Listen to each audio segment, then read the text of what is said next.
Hey guys, how's it going? I'm about to go over one of the best functional activities that you can do for shoulder stability because we're training parts, not patterns. And what I mean by that is that if you're trying to work on one part of your shoulder to be stable, we're not just going to do an activity with our shoulder. We're going to actually use our whole body to help reinforce the stability of the shoulder, right? And the reason why it's functional is because the position that we're about to go over in a little bit is a neural developmental pattern. It's a normal movement progression that all of us as human beings followed at some point in our lives when we were younger, when we were infants, to get to standing, right?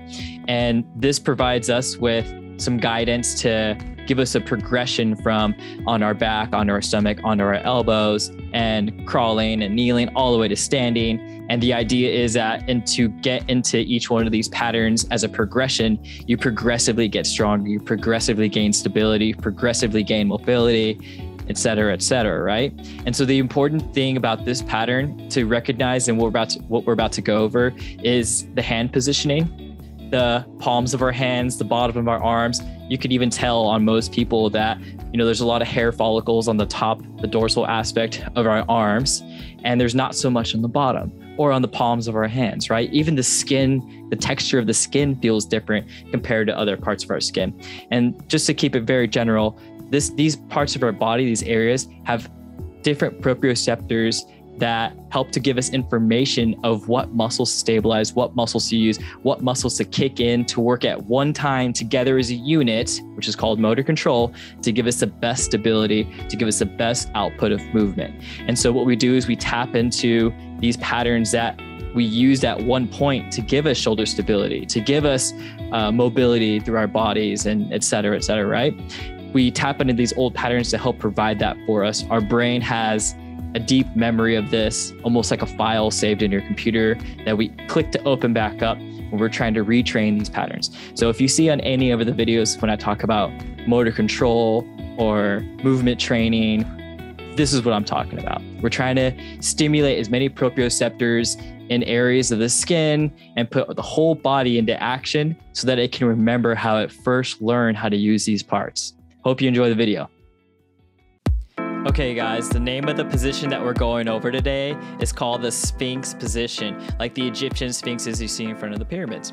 So the positioning, you want your feet flat like I just showed in the very beginning of this video. The reason why is because the top of the foot has important proprioceptors or information from our brain to give us feedback of where our body's at. Same thing with the palms of our hands. You want your hands flat, don't want them together. We already have them together throughout the day on our phones or reading books, etc., right? So we want to get those shoulders externally rotated, chest opened up. We want to get rid of that rounded back.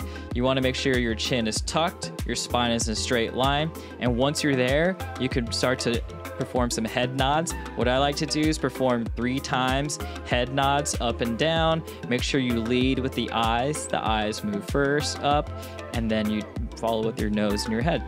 And then you want to do the same thing with neck rotations. Right there, demonstrate that chin tuck. You don't want to have your head forward and out. The reason why you don't want to have your head forward and out is because a lot of the structures that we call the posterior chain are involved in keeping that big old head from falling forward.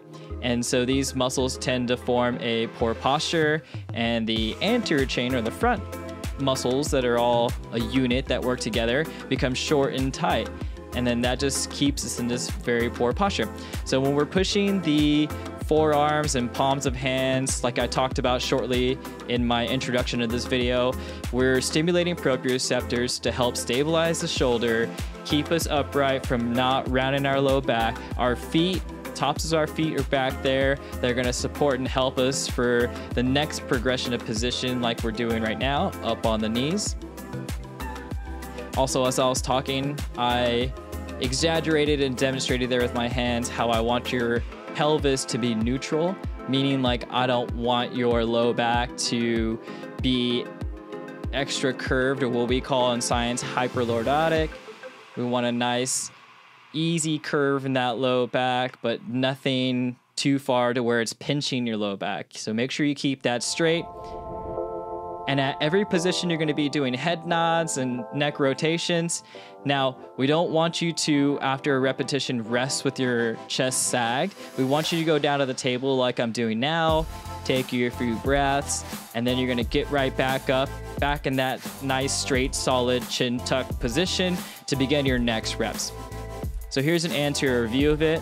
When you progress and you perform the reaching movements, we don't want your shoulder to fall down. We need this to stay stable and straight, as if we cut off a leg of the table and the table still stays nice and level.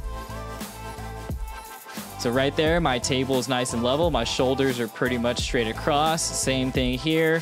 So the thought process is, I don't want you to think about the arm that's moving and reaching out. I want you to think about the arm that's into the table. So this is a shoulder stabilization activity, and stabilization is exactly this right here. We are stabilizing the down arm while the moving arm moves out. A lot of other body parts are moving, but this one body part is staying put, right? It's not moving. So there's different variations that you can do here, right? We can do the forward reaches that you just saw earlier, keeping that shoulder stable.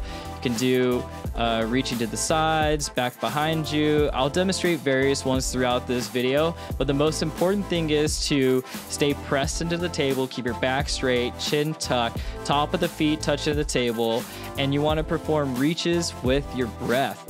If you can perform reaches with your breath, then you can progress to the next more difficult progression of this exercise, which would be up on your knees and then onto your feet.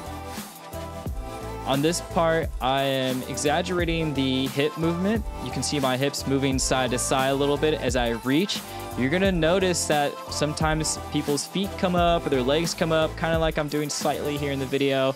We wanna limit and minimize that rotation as much as possible. This is a core stability activity as well, because the job of the core, the job of your midsection, is to resist rotation.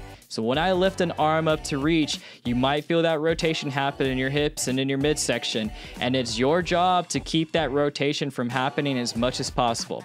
Now, it's not the end of the world if it happens a little bit, but we don't want a huge movement happening through there. So this is an excellent activity to start to train that shoulder, at the same time core stability. So 2 stability trainings in once, and it's a great position to be in because our brain remembers this pattern that helped us to gain that control in those 2 parts so that we can get to the next position, like right here, pushing up, also in crawling and kneeling. This is how we got ourselves up to standing, which is important in rehab if we're trying to do the same thing for our athletes, or any person for that matter.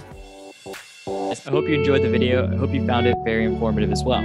I just want to say that in addition to a rehab activity, this is also something that you personally can do every morning when you wake up, as an injury prevention tool and also as a performance enhancing tool. What I mean by that is that when you roll over in bed and the first thing in the morning, you get on the ground and you stimulate those proprioceptors that we talked about. You move your eyes around, you move your neck. You're stimulating the brain stem of your neck from your brain, which transfers information through your body. And what this does is that it excites your brain and allows for more capacity for learning, memory, and just overall sharpness. So what I would suggest to do is to first thing in the morning, wake up, get on the ground, do some of these movements, do some of these progressions, set a timer for 30 seconds. As you get better, progress it up to 2 or 3 minutes, maybe even 5 minutes as you get better, progressing your arm reaches and you're stabilizing your shoulders and moving around and you're breathing.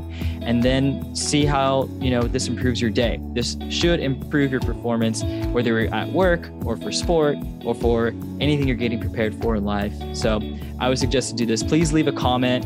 Let us know how this went for you if you ended up trying this. Also, please leave a comment if there are other things that you're looking for improvements in your life. Maybe there's some activities that I can make some more videos about for you. Thank you.